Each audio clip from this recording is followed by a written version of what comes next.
Picture this. You sit down at your favorite restaurant. The menu is clean, the lighting is warm, and the steak in front of you looks absolutely perfect. You don't think twice about what it took to get here. You just eat. Now imagine stripping all of that away. No menu, no kitchen, no grocery store, just open land, a hungry body, and the raw, unforgiving pressure of survival. This is the reality that shaped the ancient human's diet. Long before agriculture, long before fire was mastered, long before anything we call civilization existed. And here is where prehistoric food psychology gets fascinating. Because the very first humans didn't agonize over what to eat. They were brilliant observers. And what they discovered, quietly, without laboratories or textbooks, changed the course of human history forever. So let me ask you this. What if the food that kept your ancestors alive is the same food that makes you shudder today? Let's go back. Way back. Around 2 million years ago, early humans roamed landscapes that looked nothing like the world we know. And the question of what did ancient humans eat is one that scientists have spent decades piecing together, bone by bone, fossil by fossil. Here is what they found. Insects were not a last resort. They were a first choice. Think about it from a pure survival standpoint. A single handful of termites contains more protein per gram than the same amount of beef. Grasshoppers are loaded with iron, zinc, and healthy fats. Beetle grubs are calorie-dense and easy to find under rotting bark. No running, no hunting, no wasted energy. In the ancient world, insect protein wasn't poverty food. It was smart food. It was efficient food. It was the kind of food that kept a small band of humans alive through a brutal dry season when larger animals had migrated away. And the evidence of entomophagy history, the history of humans eating insects, stretches back further than most people realize. Through careful observation of the natural world, through watching other primates dig into termite mounds with sticks, early humans learned. They experimented. They adapted. This is what the evolution of eating habits actually looks like. Not sudden leaps, but quiet, patient, intelligent discovery. If you're enjoying this journey into our forgotten past, consider subscribing. It helps us keep uncovering stories like this one. So let's get specific, because the archaeological record doesn't just tell us that ancient humans ate insects, it tells us exactly which ones. Termites. In southern Africa, excavation sites at Pinnacle Point and Border Cave uncovered fossilized termite alates, the winged, flying termites that swarm during rainy seasons. These were found mixed directly into ancient human hearth ash, meaning they weren't accidentally there. They were collected, brought back, and almost certainly cooked. A single cup of termites delivers roughly 350 calories and more than 30 grams of protein. Ancient humans knew this not in numbers, but in feeling. They knew it kept them strong. Grasshoppers and locusts. At the Guitarrero Cave in Peru, researchers found grasshopper remains alongside stone tools dating back over 10,000 years. But this wasn't unique to the Americas. Across North Africa and the Levant, ancient grinding stones have been found with locust residue embedded in the stone surface, meaning locusts were being processed, ground, possibly turned into a paste, or dried for storage. This wasn't opportunistic snacking. This was food preparation. This was a system.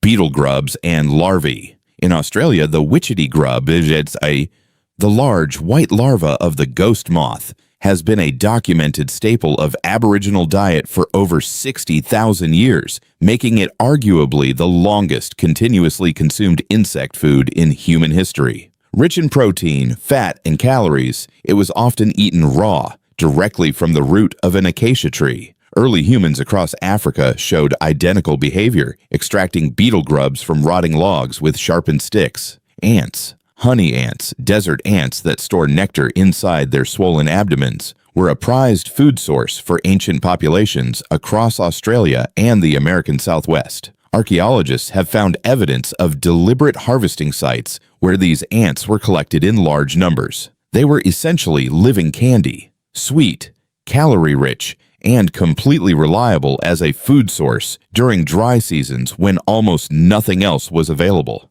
Caterpillars.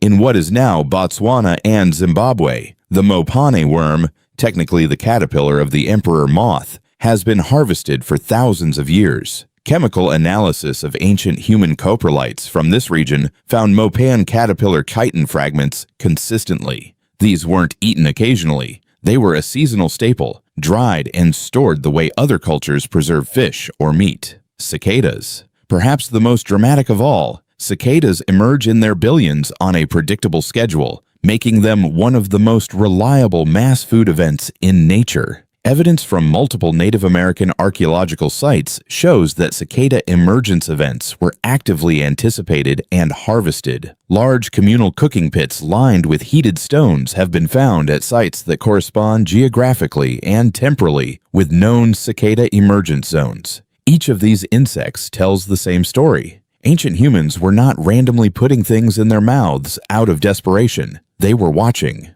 learning, building knowledge across generations, passing that knowledge forward. They were, in every meaningful sense of the word, nutritional scientists, without ever knowing it. So here is the question that should be sitting with you right now.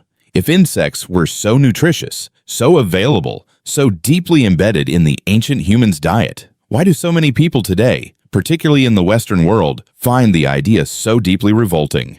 This is the heart of bug-eating psychology, and the answer is not biological. It is cultural.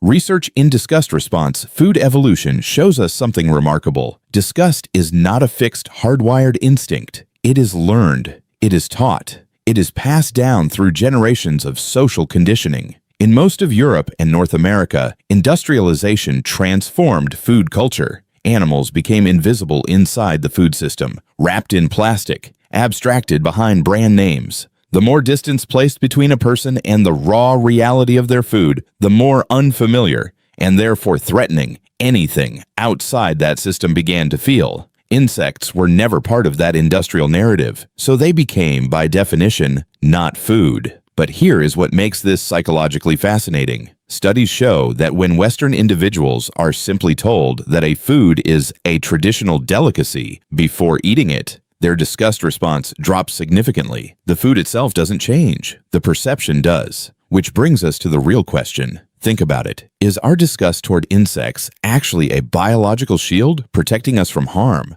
Or did we simply unlearn how to be human? What do you think? Drop your answer in the comments. I genuinely want to know.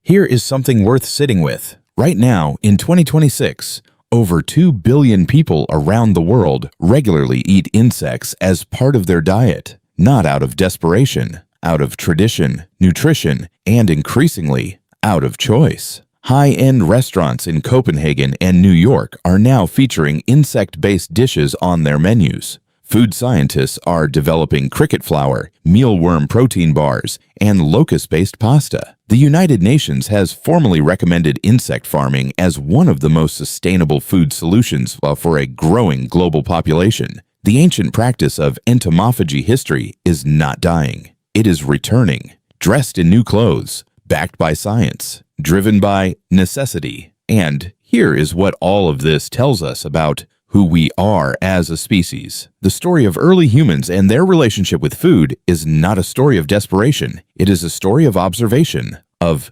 knowledge sharing passed quietly from one generation to the next, of experimentation without a safety net, of adaptation to whatever the world placed in front of them, of an extraordinary, stubborn, persistent refusal to give up. Every time an ancient human reached into a termite mound and chose to eat what they found, they were making a choice that echoed forward through thousands of generations, down through history, all the way to you, sitting here, watching this. The ancient human's diet was not primitive. It was ingenious.